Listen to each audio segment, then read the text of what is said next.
What's going on, everyone? It's Ben from YGO from Zero, back with another Retro Yu-Gi-Oh video, and we've got another tournament to discuss. The recent YGO from Zero Retro Tournament 16 wrapped up recently in Reaper format, and it was pretty fun. You know, a lot of interesting decks were brought to the table and played, and the final results may surprise you if you've been following Reaper format for quite some time. But before we get into the results themselves, I want to discuss the general layout of the decks in the tournament, see what people brought, and then discuss which actually made it to the top cut. If you enjoy coverage like this, or if you enjoy gameplay in these formats, definitely check out the channel and subscribe. We've got tons of other videos like this one, and also head on over to the Discord server if you want to join in future tournaments like this one. We've got one coming up for Chaos Return format later this month, and it should be pretty fun. So definitely check that out if you're interested in that. But let's dive in to the deck type representation here. Now, this tournament had 29 people in it for Reaper format. Reaper format is the format based around SJC Long Beach in 2006, so in March 2006 there. And it's a pretty exciting format. It was really popular a while ago until people found out that Stein OTK is a deck that's very, very good. And so people stopped sort of playing because a lot of people don't like that sort of game plan. And, you know, that sort of idea is sort of reflected in the top cut here. So you'll notice that the blue chunk on this chart is the Stein Monarch players. There were 8 of them total, and they made up the majority of people, or not the majority, but like the plurality of people playing a deck. So, you know, the maximum amount of people were on Stein Monarch here out of the tournament. But there were also 7 people on Warrior. Warrior's a very good deck against Stein Monarch, so that makes sense as well. It's just a very good deck in general. You also had 4 people on Bazoo Return, which is another very powerful deck that plays a similar sort of longer game plan to Warriors and has a good Warrior matchup, in addition to a good Steinarch matchup, in my opinion. We've also got 3 people on Miscellaneous, so I'm not exactly sure what that entails, but it could be a variety of things. I mean, Reaper format is a format known for having a large number of different decks that people experiment with, so I'm not really sure what this other category is, but I'd be curious to find out potentially in the future. 2 people on Zombies. This could also be Dead Rat. Dead Rat was a very popular format, or very popular deck in the format a while back, but unfortunately it's sort of fallen off pretty hard as people learn to adapt and play against it. So, you know, it makes sense that not many people brought it, and unfortunately didn't do that well in the tournament. We also have 2 people on Chaos Control. That's surprisingly few people. I mean, Chaos Control is still a very capable and competent deck, but I guess people didn't really want to bring it in the face of stuff like Steinarch, so that makes sense. But I definitely think that more people maybe could be playing this in the future. And lastly, for the singletons, we had 1 Stall Burn player, 1 Tomato Control player, and 1 Windbeat player. Now, 1 person on Stall Burn is kind of surprising since the last tournament held in Reaper format was won by Stall Burn, but that was a very tiny tournament. So, you know, it does make sense that people would look at that and maybe be like, oh, well, I don't really need to regard that as being the best deck in the format. And I'm not trying to say that Stall Burn is the best deck in the format, but I do still think it's a very good deck in the format. So I do think it maybe should be played more. You know, maybe telling people to play a more degenerate deck is not a good thing for the format, but I do think that people could potentially play this more. Of course, when people learn how to play against it, the deck becomes a lot worse, but in this format in particular, I think a lot of the tools to counter that have been sort of not necessarily removed, but there aren't as many as in other formats, and so I do think that Stall Burn, or just any sort of stall deck, could potentially see some play and potentially do well. But we'll have to wait and see for future tournaments to see if it does indeed do pretty well in those tournaments. But now that we've gone through the deck type representation, I want to move on to the topping deck list. Before I do, I just want to point out the deck category representation. I generally don't put too much stock in this sort of thing, as, you know, different decks can do different things at different points in the game. But I do want it to be noted that, you know, there is a large number of aggro decks or decks that are classified as aggro decks, and I do think that does speak to a factor of this format in general, where it is a very aggressive format, you know, and that's not going to be everyone's cup of tea, and we saw that with people sort of dropping off from playing it. But I do think if you do like a very aggressive format that has a lot of different decks you can try out, I do think this is a good one for you. Now, while this is a tournament that had a top 8 top cut, on Format Library, on the coverage of that, they actually expanded it to 10 players, probably counting the people who bubbled. And bubbling is just when you have the same win record as other people who make it top cut, but unfortunately your tiebreakers are a bit worse. So these decks easily could have made it to the top cut if things had aligned a bit differently. But they are very interesting to look at as well. So let's just dive into 2 of those first. The first one being Helios Strider's Windbeat list. I really like Windbeat. I think it's really cool. I've topped in this format in the past with this deck, and I like Helios Strider's take on it because the way that I built the deck was more of a Last Will Turbo sort of thing. where you've got so many ways to trigger Last Will that you just use those with it to turbo out things like Stein or the Hand of Nephthys, which is a wind monster that also goes into Sacred Phoenix of Nephthys, which is an annoying monster for your opponent to deal with. You've also got these insects going into a Doom Dozer potentially late in the game as well. So I really like the different sort of bosses that this thing can bring out. But Healer Strider went a bit of a different approach, a bit of a slower approach, but I do respect it. I think that this deck is very, very good. And I like to see the experimentation with Wind, because Wind has some very powerful tools to it, namely Spiritual Wind Art Miyabi. This is a trap that lets you tribute one Wind monster, and then target one card your opponent controls and put it on the bottom of the deck, which is a very powerful effect for this time period, and it's just very, very neat. So I really like this deck, and I like to see people trying out different sort of ways to play it. This sort of reminds me more of Skyson's original Wind Beat deck that they managed to top a tournament with in the past. So very, very cool stuff here indeed. For the other bubbling player, we've got Lalo8888 on a Bazoo return deck, and this is a pretty standard Bazoo return deck. You know, nothing too spicy here, but I do think that this is a very, very good deck, which explains why it made it so far. Bazoo is a very, very powerful strategy, and of the 4 people who played Bazoo return, if you count Lalo as the third, then 3 people made it to the top cut, you know, so I guess 2 people technically made a top cut and 1 bubbled, but it's still very cool to see this deck do so well. I mean, I do think it's a very, very good deck in the format, and it's definitely one to test out if you want to play a very explosive deck that can also do a pretty good grind game.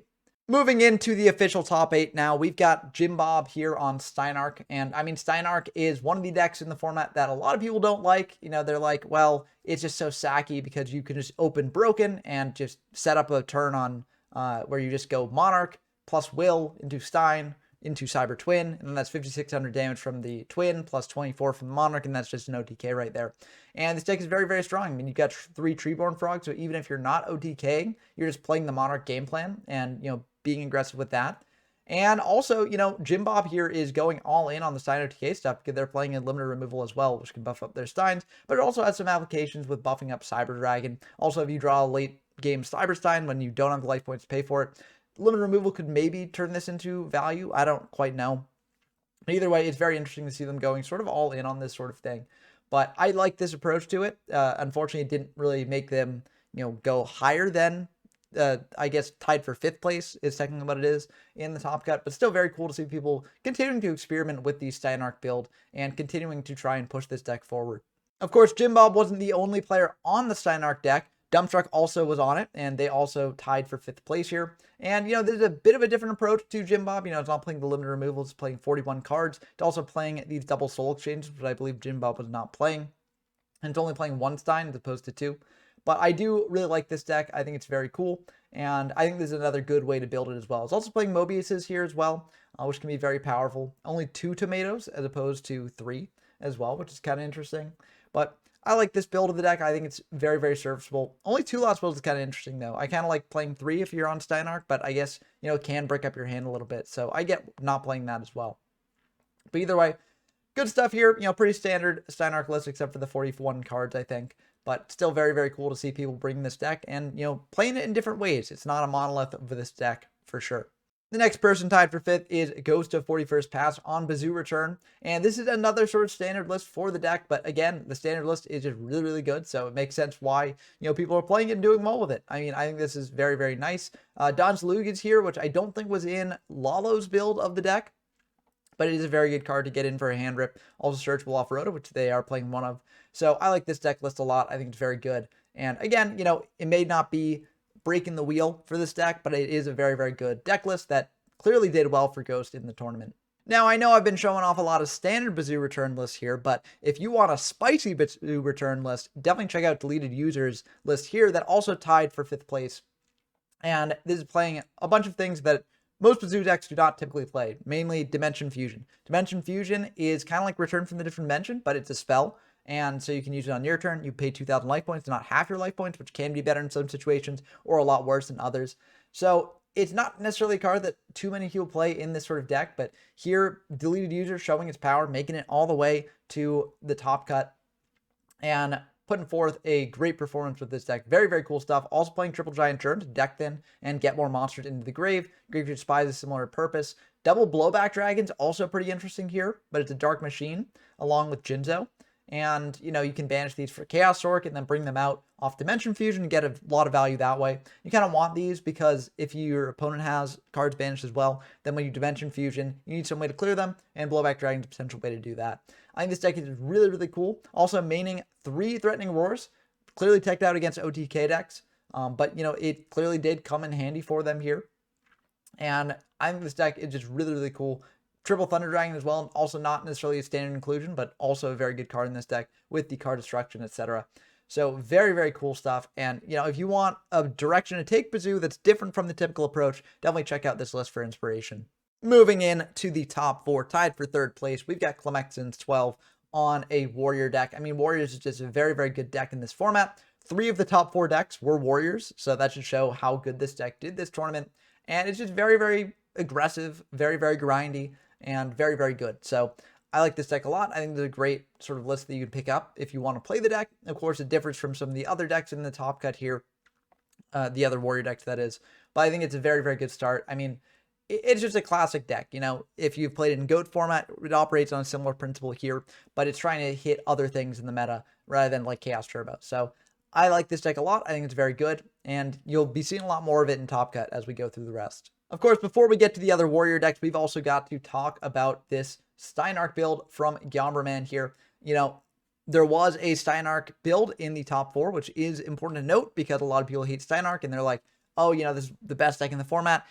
But it did not make it to the top 2, so that is also important to note. I think Steinarch is definitely a tier 1 deck for sure, but of the 8 people who played it, only 3 people made it to the top cut there, and of those people who made it, only 1 made it to the top 4. So I do think that, the deck may be like over-feared. It is still very strong, don't get me wrong. I mean, you can tell from this deck's performance here, and this deck being just a very, very lean optimized machine here. And there's a very, very good build of the deck if you want to test it out for yourself.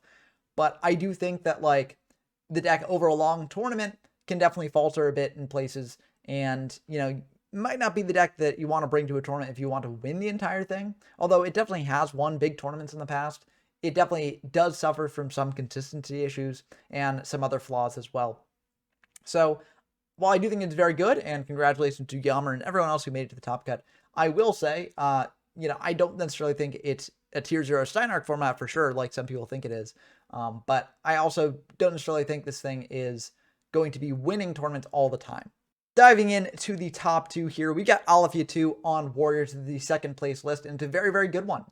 Again, just like I mentioned with, Clemexon's list, there isn't too much here that's breaking the wheel. I will mention the Matic Drain is very, very cool. I like that tech a lot because, there are powerful spells like Last Will and other things like that, can cause you to have a last turn if they manage to pull it off. And if you're playing against a combo deck, this does either stymie that or it stops them from comboing further because they have to discard another spell to do something there.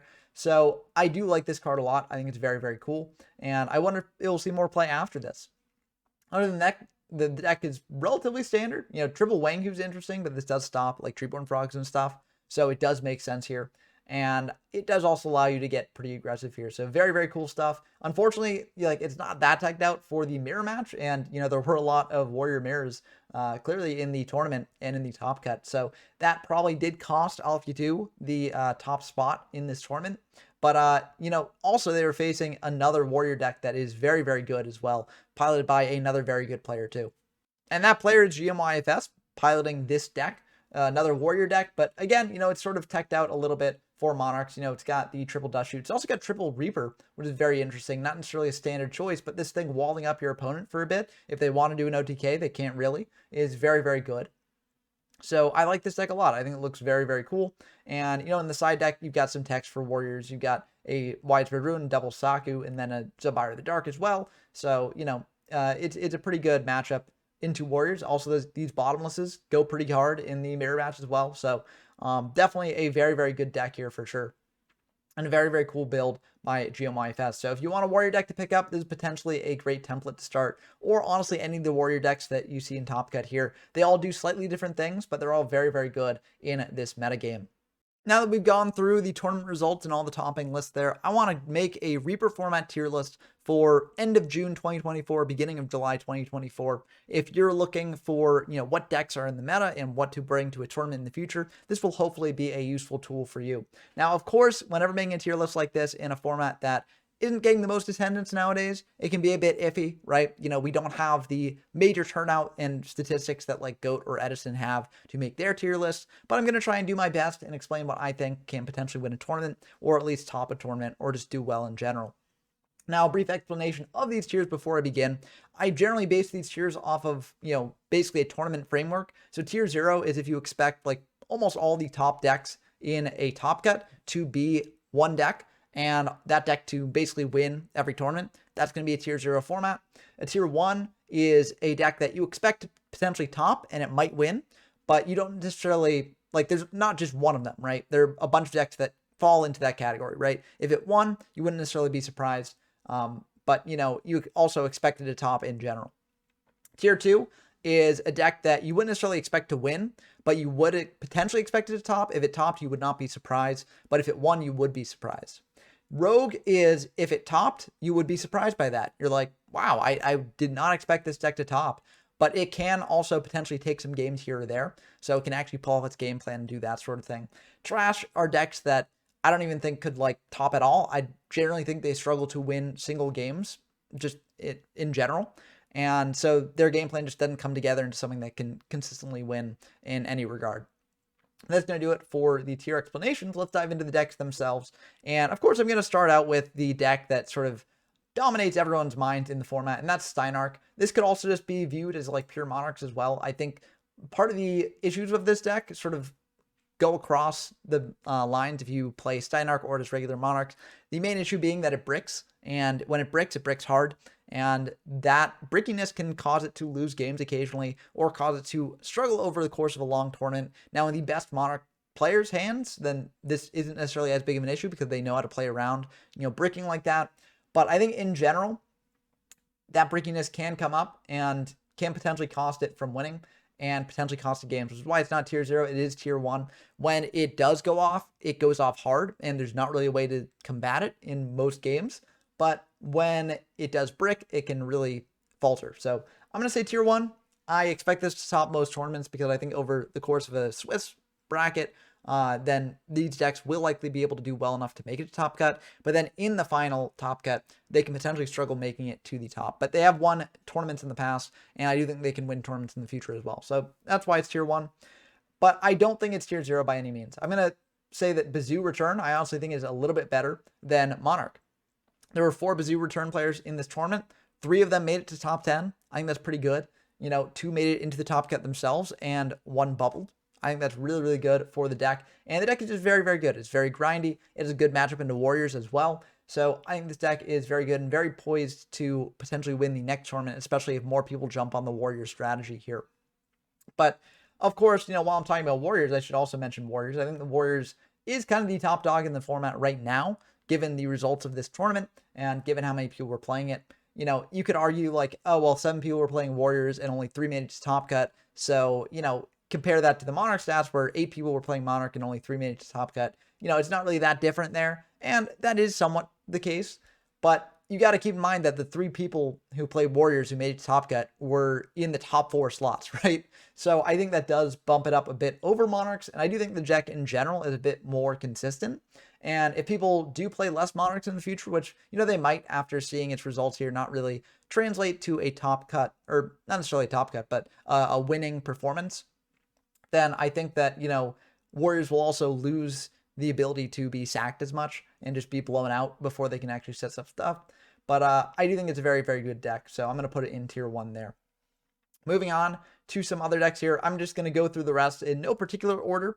But Dark World, I think, is probably trash for now. It's kind of weird because I do think this could rise to Rogue in the future. But I think right now, no one's really solidified on like a build that's very good. There are different ways to build the deck. I know people have been experimenting with different ways to build the deck. I've experimented myself. The deck can do some very powerful things, but I think just the boss monsters having 2,300 also does sort of gatekeep it out of the meta a little bit because, Monarch has 2,400 guys. Bazoo Return can get up to 2,500. Chaos has 2,300 guys as well, but they're much easier to bring out. I think in general, the Dark World deck just isn't going to cut it here. But, in the future, people build it and figure out a way to actually make it work. I definitely could see it riding to Rogue or maybe even tier 2, depending on how they build it. But I do think for now it is in trash tier, unfortunately. Chaos, listen, I think that it could be a tier 1 deck in the future. I'm going to put it in tier 2 right now. The main reason for this is that, it didn't make it to Top Cut at all. Now, to be fair, there are only 2 people playing it. So if more people were playing it, it could definitely have had better results there. But I do think in general, Chaos Control, like, I don't know, it could definitely have the high ceiling that these other decks do, right? Don't get me wrong. It has a good grind game. It can bring out big guys pretty easily and banish your opponent's stuff, which is very good against like Treeborn Frog for Monarchs, or just a variety of things that Bazoo Return and, Warriors can bring back or bring up. But I do think that, given its current placement in the tournament, and given that didn't really see much play in the last tournament either, people are not really playing this deck as much, so I would be surprised if it won a tournament in the future. But I'm going to put it in tier 2 for that reason. It could definitely change to tier 1 in the future, but it really does depend on whether people bring it to tournaments and how they play the deck. Moving on to, I just put Exchange of the Spirit here. These are just FTK decks in general. I think FTK decks are pretty bad, so I'm going to put them in trash here. They rarely pull off their win con going first because you've lost consistency tools like Graceful Charity and Pot of Greed that you have in GOAT format. But yeah, it's just like those consistency tools really were tying the decks together a little bit. And so I don't really think that they can do much in this format. And even if they do win going first, they still have to, go second sometimes. And those games, they're really disadvantaged. So I don't think these decks, are really worth playing at all unless you want to have just a solitaire session. And you can just do that in test stands on DB anyways. Moving on to Windsect, Insect, Windbeat, whatever you want to call it. I sort of lumped all those decks together in just Flying Kamakiri here. I'm going to put it in tier 2. This may seem really weird, especially because I'm putting it next to Chaos, which is, most people would think, a much better deck than Windbeat. But this deck has consistently topped formats in the past. And I do think that it can just keep topping these tournaments. And there are different ways to build it. It's got a very powerful core of cards. So I do think that, I will put this in tier 2. I'm not surprised to see it top in these tournaments anymore because it is surprisingly strong. And I do think that with more innovation stuff, maybe it could rise in the tier 2 category. I'm not sure if it will ever become tier 1, but I do like it in this category for sure. Next up, we've got Freed. This is sort of like a variation of Warriors, but it's just based around like light monsters and Freed and stuff like that. I think I'd also put this in tier 2. Probably below Winsex. Freed, it sort of rose to prominence in one tournament where the player Threams basically piloted this deck in an undefeated run and was undefeated in Swiss, undefeated in Top Cut, and just won the entire thing. And so that was a very explosive showing for the deck. Since then, it hasn't really done much. Maybe that's just because, we haven't had someone like Threams piloting it. Maybe that's just because people thought it was a fluke and then haven't really experimented with it more. Either way, given that performance, I do think this deck could potentially, top or even win a tournament in the future again. But, it's going to need more results to actually show it's not just a one-off win. So I'm going to put it in tier 2 for that reason. Next up, we've got stall decks. This could be stall burn. It could be stall, whatever you want to sort of have it there. And I'm going to rank this based on the best that stall decks have to offer. So not necessarily Pac-Man, but more stall burn. I think stall burn is the best stall deck that you've got in this format. And I do think that stall decks could potentially be tier 1. I'm going to put it bottom tier 1. They don't really have the results from the last tournament, but that honestly is more towards its favor. If you're potentially thinking about bringing stall burn to the next tournament, I think that a lot of people aren't really expecting it anymore. Didn't really do much in this past tournament. So if you do bring it, they might be surprised. They might not have the tools to really deal with it or the practice to deal with it as well. And I think it could definitely top or even win a tournament if, it's sort of underrepresented like it is currently. Now, of course, this could definitely change because stall burn is the type of deck where if people do have the tools to deal with it or are, just prepared for it in general, they've done some practice games against it, then it can really struggle against those matches. But I think right now, given it's kind of paradoxical because, I make this list based on the results largely, and you'd think that a deck not doing well in Top Cut would put it down. But here, I think Stallburn actually rises up. And it has won tournaments in the past, like big tournaments as well, back in the earlier days of Reaper. So I do think that I'm going to put it bottom tier 1. I don't think it goes above any of the other decks that actually have results here, but I do think that it belongs in tier 1, at least at this point in time. Next up, we've got Tomato Control. I'm going to put Tomato Control I mean, I'm going to put it in Rogue right now. I generally think that tier, like, I don't know, it's weird because Tomato Control, I think it could be a tier 2 deck, right? If people play consistently and stuff, it is pretty decent, and it's a very, very grindy deck. And so I think it could potentially be tier 2. I don't think it'll ever win a tournament because I think recruiter decks in general are sort of on the decline. People have learned how to sort of play around them. And when you learn how to play around recruiter decks, it can be a bit tough. I think Tomato Control doesn't necessarily need to be crashing in recruiters as much as something like Dead Rat, which I'll get to in a second. But I do still think it is a bit awkward. And I think that given no one played it in the last tournament, I'm going to put in Rogue for now. If people do play it in the future and top with it, I can bump it up to tier 2. But I think for now, it is more of a Rogue deck here. Next up, we got Rescue Cat. Now, Rescue Cat, I think it's a similar situation to Chaos. I don't think anyone really played it in the tournament. I think there were like maybe a couple people playing it. But no one really played in the tournament, so, it doesn't really have the results this time around. But I do think that it's a very, very good deck in general. It has had results in the past, and I think if more people play it, it could definitely rise up a tier. And I think it's one of the best OTK decks in the format by far. Potentially even better at OTKing than Monarchs, which is saying something because, the Stein OTK is sort of iconic in this format. I do think the Rescue Cat could potentially be a better OTK than that. But given that no one played it, I'm just going to put it at the top of tier 2. And if you could play in the future, you could definitely see success. But right now, I think tier 2 is where it belongs. Next up, we got Dead Rat. I'm going to put it in Rogue. This is kind of sad because Dead Rat is one of the most hyped decks from the format.